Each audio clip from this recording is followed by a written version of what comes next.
আসসালামু আলাইকুম বন্ধুরা। কথায় বলে মাইগ্রেনের সমস্যা হইলে তার আর শত্রুর প্রয়োজন হয় না। যাদের মাইগ্রেন বা প্রচণ্ড মাথা ব্যথার সমস্যা আছে তারা সাধারণত স্বস্তিভাবে কোনো কাজ করতে পারেন না। বালিশের উপরে মাথা দিয়ে মনে হয় সারাক্ষণ শুয়ে পড়ে থাকি। অনেকে আবার মাইগ্রেনের সমস্যা সমাধানের জন্য প্যারাসিটামল, ডলফিনামিক অ্যাসিড বা পিজোটিফেন গ্রুপের ওষুধগুলো খেয়ে থাকেন। কিন্তু মাইগ্রেনের সমস্যার সঠিক সমাধান কিন্তু এইগুলো না। এগুলো আপনাকে 12 ঘন্টার জন্য হয়তো রিলিজ দিতে পারে, কিন্তু 12 ঘন্টা পরে আবার আপনার মাইগ্রেনের সমস্যা শুরু হবে। মাইগ্রেনের সমস্যার সমাধানের জন্য আপনাকে অবশ্যই প্রাকৃতিক দিকে ফিরে আসতে হবে। আমি আজকে মাইগ্রেনের সমস্যার কিছু সমাধান আপনাকে বলে দিই।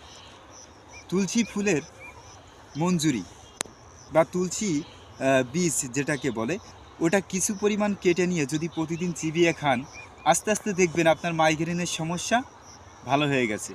আবার ধান কাটার পরে এই যে মাঠের আইলে যে গাছগুলো হয়, সাধারণত ছোট ছোট ঘাসের মতো গাছ, আমি আপনাকে একটু দেখাই যে গাছগুলো কীরকম।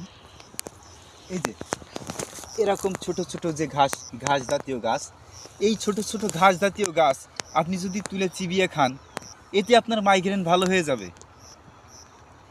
আপনার মাথাকে একদম শীতল করে তুলবে এই গাছগুলো। সাধারণত দুবলো ঘাস বা এই যে গাছগুলো আছে, এই যে 3 পাতা, এই যে এরকম এই গাছগুলো যদি আপনি খান, আপনার মাইগ্রেনের সমস্যা 100% ভালো হয়ে যাবে। আর একটা বিষয় বলি,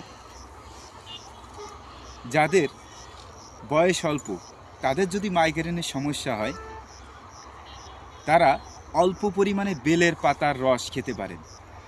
তবে কোনো যুবক এটা খাবেন না, তাহলে তার অন্য সাইডে একটু সমস্যা হইতে পারে।